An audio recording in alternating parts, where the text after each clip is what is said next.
Hello दोस्तों, नमस्कार। संकल्प क्लास के यूट्यूब चैनल में आपका स्वागत है। आशा है कि आप लोग स्वस्थ होंगे, मस्त होंगे। आप लोगों की तैयारी अच्छे से चल रही होगी। आप लोगों के सामने मैं आज एक नए कंटेंट के साथ उपस्थित हुआ हूँ, जो कि हमारा पर्यावरण का टॉपिक है। पर्यावरण में आज हम पढ़ेंगे ओजोन गैस से संबंधित जितने भी क्वेश्चन कंपटीशन परीक्षाओं में पूछे जाते हैं, सभी का संकलन आज लेकर मैं आप लोगों के सामने उपस्थित हुआ हूं। इसके पहले हमारी ओजोन की क्लासेज और भी हुई हैं, अर्थात और भी वीडियो हमारे चैनल पर पड़े हैं ओजोन से संबंधित। लेकिन आज की क्लास में हम आपको ओजोन से संबंधित सारे जितने भी कंपटीशन परीक्षाओं में क्वेश्चन पूछे जाते हैं, जिसमें शब्द ही दिया जाता है, अगर ओजोन शब्द आ गया तो ओजोन शब्द से संबंधित सभी प्रकार के क्वेश्चन का समावेश लेकर आप लोगों के सामने मैं आज उपस्थित हुआ हूँ। ठीक है, तो आइए देखते हैं हम ओजोन गैसों से संबंधित, जो कि खासकर टेट और सुपर टेट के लिए तो बहुत ज्यादा मोस्ट इंपॉर्टेंट है। ओजोन गैस से संबंधित टेट या फिर सुपर टेट के एग्जाम में कम से कम 2 से 3 या 4 क्वेश्चन तो जरूर ही पूछा जाता है। तो आइए हम चर्चा करते हैं ओजोन गैस से संबंधित। जैसा कि हम जानते हैं कि ओजोन गैस क्या है। ओजोन गैस एक ग्रीन हाउस गैस है।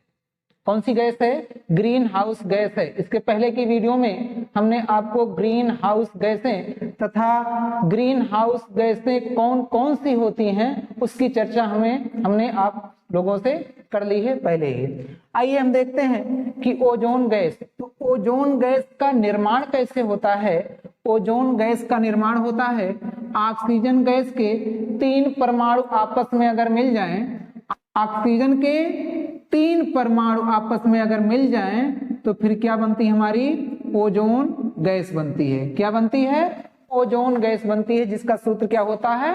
O3। इसके बाद आइए हम देखते हैं कि ओजोन जो गैस होती है उसका कलर किस तरीके का होता है, मतलब कि उसका रंग कैसा होता है। तो ओजोन गैस का रंग हल्का नीले कलर का होता है। किस कलर का होता है? नीले कलर का होता है, नीले रंग का होता है। आगे आइए हम देखते हैं कि ओजोन गैसें कहाँ उपस्थित होती है। अगर बात की जाए ओजोन की परत वायुमंडल के किस भाग में पाई जाती है, तो हम जानते हैं कि ओजोन की परत जो उपस्थित होती है वो किस मंडल में? समताप मंडल में।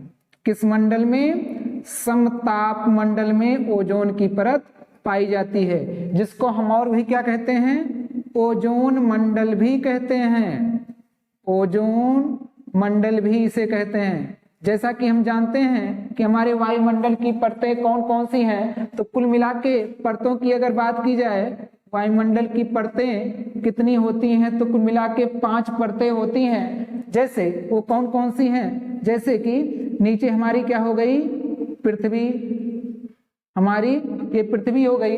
पृथ्वी के ऊपर का जो वायुमंडल है या पृथ्वी के ऊपर की जो परत है वो किस नाम से जानी जाती है? वो जानी जाती है क्षोभ मंडल। क्षोभ मंडल। इसके बाद क्षोभ मंडल के ऊपरी वाली परत किस नाम से जानी जाती है? इसे हम जानते हैं समताप मंडल के नाम से। इसे क्या कहते हैं? समताप मंडल कहते हैं। अच्छा, इसी समताप मंडल को हम क्या कहते हैं? ओजोन मंडल भी कहते हैं। इसी ओजोन मंडल या इसी समताप मंडल में क्या पाई जाती है? ओजोन की परत पाई जाती है। इसी समताप मंडल में ओजोन की परत पाई जाती है। समताप मंडल के ऊपर कौन सी परत होती है? तो समताप मंडल के ऊपर मध्य मंडल होती है। मध्य मंडल के ऊपर कौन सी परत होती है? तो मध्य मंडल के ऊपर आयन मंडल। मध्य मंडल के ऊपर आयन मंडल, और आयन मंडल के ऊपर या हम कह सकते हैं सबसे बाहरी परत। वायुमंडल की सबसे बाहरी परत क्या होती है? तो वायुमंडल की सबसे बाहरी परत होती है बहिर्मंडल।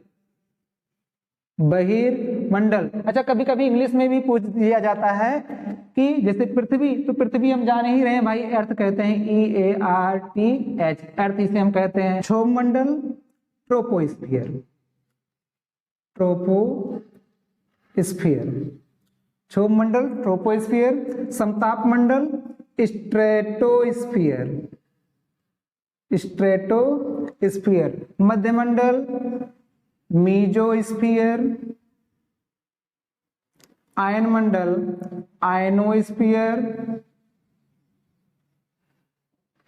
इसके अलावा फिर बहिर्मंडल एक्सोस्फियर, एक्सोस्फियर। कभी कभी पूछ लेता है कि हिंदी वाला नाम ना देके सीधे पूछ लेता है स्ट्रेटोस्फियर, मतलब कि ओजोन की परत जो होती है वायुमंडल की किस परत में पाई जाती है, तो इंग्लिश नाम देता है। तो इंग्लिश नाम अगर दे दे तो किस परत में, स्ट्रेटोस्फियर में। इसके अलावा आइए हम देखते हैं कि ओजोन परत का क्षरण, ओजोन परत का जो क्षरण हो रहा है वो किस गैस के कारण हो रहा है। तो ओजोन परत का क्षरण CFC गैस के कारण हो रहा है, जिसको हम क्या कहते हैं, फ्रेयांस भी कहते हैं, जिसको हम क्या कहते हैं, फ्रेयांस भी कहते हैं। कौन सी गैस, फ्रेयांस गैस।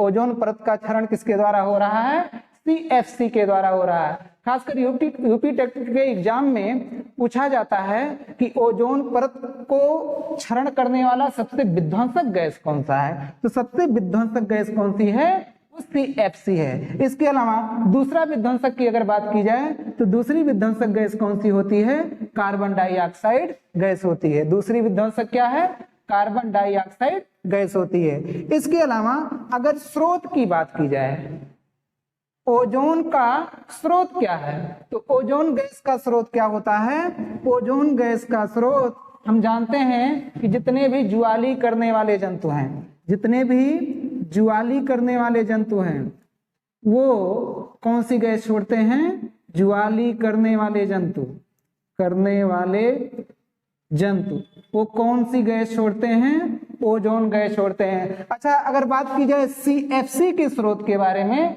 तो CFC का स्रोत क्या होता है, रेफ्रिजरेटर, रेफ्रिजरेटर।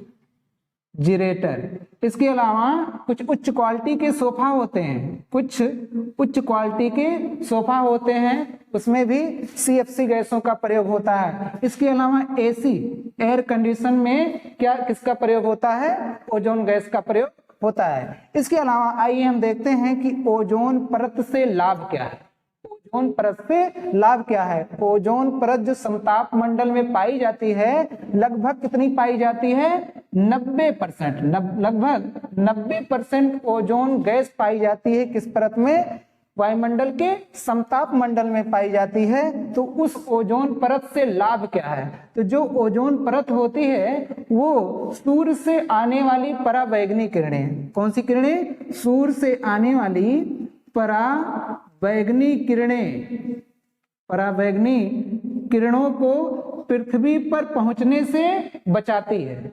सूर्य की जो पराबैंगनी किरणें होती हैं वो पृथ्वी पर ना पहुंच पाए उससे हमारी रक्षा करती है। अब बात आती है कि अगर पराबैंगनी किरणें वो पृथ्वी पर पहुंच जाए तो फिर क्या नुकसान होगा, जो कि प्रतिकूल प्रभाव क्या पड़ेगा, तो प्रतिकूल प्रभाव क्या पड़ेगा, मानव में या फिर जंतुओं में, मानव में या फिर जंतुओं में कैंसर हो जाएगा। अच्छा वो भी कैंसर, कौन सा कैंसर, स्किन कैंसर भाई, त्वचा कैंसर। कौन सा कैंसर, त्वचा कैंसर हो जाएगा।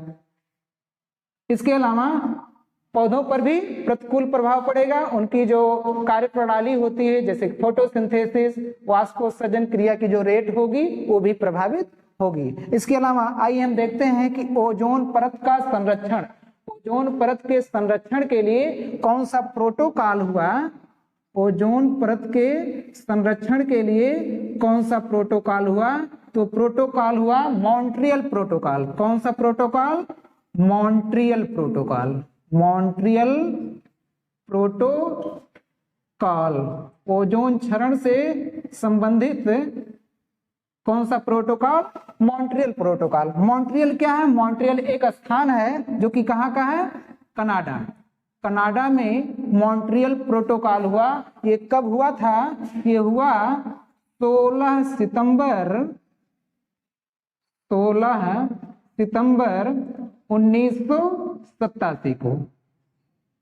ओजोन परत के संरक्षण से संबंधित प्रोटोकॉल कौन सा हुआ, तो हुआ मॉन्ट्रियल प्रोटोकॉल। मॉन्ट्रियल जो स्थान है वो कहाँ पे है, कनाडा में। कनाडा में मॉन्ट्रियल नामक स्थान पर एक संरक्षण से संबंधित एक मीटिंग हुई। इस मीटिंग को क्या किया गया, कहा गया मॉन्ट्रियल प्रोटोकॉल कहा गया, जो कि कब हुआ, 16 सितंबर 1987 को हुआ। अब बात आती है कि ओजोन दिवस कब मनाया जाता है, ओजोन दिवस या फिर ओजोन संरक्षण दिवस। तो ओजोन संरक्षण दिवस, जैसा कि ये मॉन्ट्रियल प्रोटोकॉल कब हुआ था, 16 सितंबर को। तो 16 सितंबर को ही हम लोग क्या बनाते हैं, 16 सितंबर को ही ओजोन दिवस या फिर ओजोन संरक्षण दिवस मनाते हैं। इसके अलावा बात आती है कि ओजोन की परत सबसे ज्यादा पतली कहाँ है, ओजोन की परत सबसे ज्यादा पतली कहाँ है, तो पतली सबसे ज्यादा कहाँ है, अंटार्कटिका पर। अंटार्कटिका पर सबसे ज्यादा ओजोन की परत पतली हो गई है। इसके अलावा बात की जाती है कि सांद्रता या फिर मोटाई, ओजोन की सांद्रता या मोटाई मापने की इकाई क्या होती है, तो इकाई होती है डॉबसन। इकाई क्या होती है, तो इकाई होती है डॉबसन। ये डॉबसन किसके नाम के आधार पर है, तो ओजोन परत सबसे ज्यादा पतली या जो छिद्र हो गया है उसका सबसे पहले पता किसने लगाया था, सबसे पहले पता लगाया था गॉर्डन डॉबसन ने। किसने लगाया था, गॉर्डन डॉबसन ने लगाया था। और डॉबसन के नाम के आधार पर ही ओजोन की जो सांद्रता मापी जाती है वो इकाई कह दी गई है, कौन सी, डॉबसन।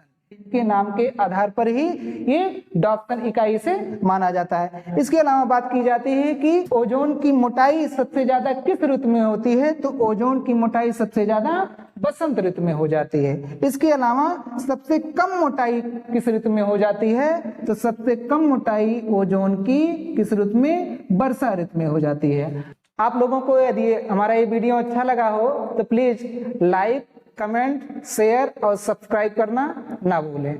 धन्यवाद।